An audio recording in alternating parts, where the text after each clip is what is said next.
going to talk to two very adventurous people, this couple that was on a boat and lived on this boat, and we want to know the ins and outs of this experience that they had traveling across the country. They are the Navigating Nietzels, Karly and Evan. Good morning, you guys. Hi, how are you? Good. Thanks for having me. Thanks for joining us. Okay, so we're talking about America's Great Loop. What is this? First, tell us what it is, in case somebody has not heard of your experience. Absolutely, I can take this one. America's Great Loop is an adventure all by water, and you go down the coast, or you go up the coast all the way from Florida to New York, and then across through the Great Lakes, down the river system into the Gulf of Mexico, and around Florida again. So it is a 6,000-mile journey that about 300 people do a year, I'd say? Like 250 boats to do it each year. And together? Most of them are like retiree age, so we're definitely on the younger side. So are you guys traveling together, or is it kind of one of those like Appalachian Trail where people go on their own? Everybody's kind of on their own journey, I guess, but you do kind of migrate in the same groups because you have to follow the seasons.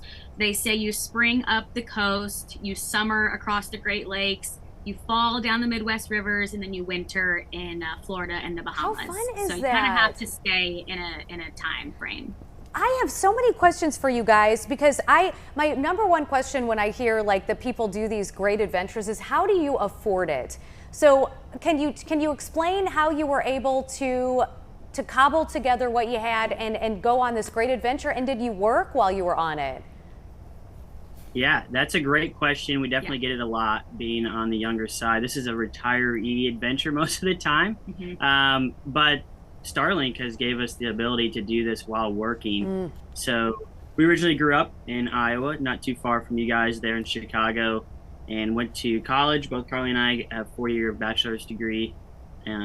We then moved to Florida, and I worked there for about 4 years, as well as Karly. And that kind of gave us the golden ticket, I like to say, to do this adventure. The boat inventory was awesome. We could go look at boats, after work and on weekends. And we decided, hey, life is not promised, and the dreams wasn't going to chase itself. So we started boat shopping, and it wasn't easy. We continued to work on the loop. Mm-hmm. I wish we were trust fund kids, but we're not. So we have to earn it. And we spend our mornings motoring. We anchor, do our work, take our calls like this, and then motor again in the evening for sunset.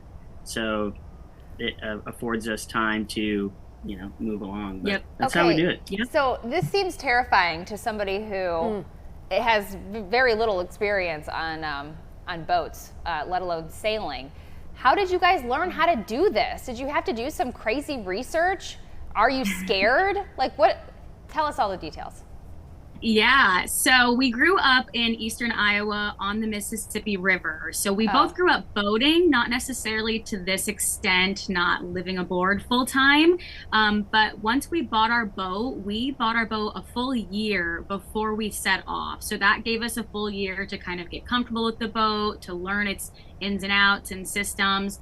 And then I would say the biggest thing that we had to learn was reading weather, understanding wind patterns and wind gauges and where it's coming from, the direction, what that translates to in wave height. So yeah, we just practiced for a full year before we left, and we're still learning. We are still learning quite a lot as we continue on. Caitlin, you'd be so good at that. I would be terrified. You'd be a great partner, though. I think you would, because she's a meteorologist, you know, so she has all those skills. What did you eat on board? Did you cook your own food and go to the grocery store at the different ports, or what did you do?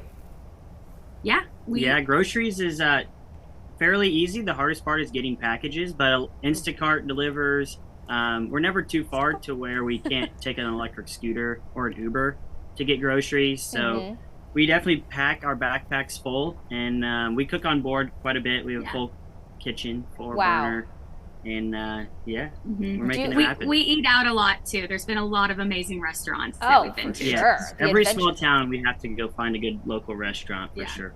Do you fish off your boat and eat the fish that you catch? First question. Second question, I know there's been a moment or two during this adventure that you've had a panic, like, oh no, the storms are moving in, or oh my, there's a shark right there. Can you give us the juicy stories? Oh yeah. Fishing, I'll let you go. Yeah, I can take a fishing one. We fish a little bit. What's tough about this adventure is you're crossing state lines all the time. So you have to buy a fishing license in every state to legally fish. I've have 3 poles on board and maybe casted a dozen times or less. So not a ton, a lot in Florida, but not as much as you would think. Yeah. And then as far as a crazy story goes, we were in North Carolina, and I have a video about it on our YouTube channel, and we were projecting to have a beautiful weather day. The sunrise was amazing. It was so beautiful. And then we got about 30 knot gusts of wind coming out of a northeast wind that was over 70 miles of water. So the waves were building and hitting us on the beam. And what that means is they were hitting the boat on the side. So instead of us going into them, we were just rocking back and forth. And I was terrified. Yeah, it was a little scary. We got pretty wet, but we made it through. We made it through, yeah. Wait. Sorry, I know I just asked that question, but I have a follow-up. So when the wind's hitting you from the side, so you have to turn the boat to go into the waves, were you guys far offshore, and do you know how to do that? Like, that's what you do? You turn into the waves? That has to go into, like, your first question is, like, how do you learn how to do this? Right. Yeah, you do. You have to turn into them, and that's called tacking. So you kind of zigzag your way, put your nose right into them to break it, and then you turn back. Then you have to turn back around and hit them, and then you go back into them, and then you hit them again. But I would say the biggest thing to learn is just through experience. Unfortunately, we wouldn't know how to handle that the next time if we hadn't gone through it. So we kind of just have to endure it a little bit. What about conflict resolution? Because you guys are, I think you were high school sweethearts. Did I read that? So you've known each other for a long time, but I mean, you can't go to bed angry when one of you has to pilot a ship or a yacht or a boat. Yeah, that was something in our marriage before we left that we agreed on. We'll never go to bed upset with each other. And boy, does that hold true when you live on a 36-foot boat, because you can't get far away from them. Yeah, we have had to learn that for sure. There's definitely been tense moments, but what ultimately it comes down to is we both have the same goal of being safe. We have the same goal of getting to the next port safely. So it's all about just taking a deep breath, being grateful that we're out here in the first place on this adventure, and having a lot of gratitude for sure. I always tell Karly, we have to, if you have a bad day, you are on a boat. So just look out the window and see, you know, your surroundings and kind of center yourself again. Yep. So do you get bored and do you think like, okay, I'm over this? Like, let's just be done? There have been moments that you question why you decided to do this, but I don't think we've had a moment where we're like, let's throw in the towel, let's be done. We'll see in the next couple thousand miles if we feel that way, but so far we've just been loving it so much. Good. And so where are you now, and what has been your favorite location so far? Yeah, that's a good question. We are currently in the Hudson River in New York, north of New York City. And my favorite part definitely is the little nautical towns, fishing villages that you go to that you wouldn't otherwise. Like nobody's like, let's go on a road trip to this tiny town with one stoplight, you know, like, but we're getting to see these areas, and the people there welcome us in. They're excited to have us on their dock, fresh food. Those are definitely my big numbers. Yeah, I would say the same thing. There's been so many small towns that we would never have uncovered otherwise. And then, although this was maybe a little bit stressful, we brought our boat from Florida up the coast to the New York harbor. And just last week, we got our photo taken on our boat in front of the Statue of Liberty. So that was pretty amazing. Do you think you're going to get rid of the boat, or are you going to do it again? Good question. A lot of people ask us that. So far, holding on to it for a while. I think we would love to maybe get a catamaran in the future and maybe sail some islands. We will see. A catamaran.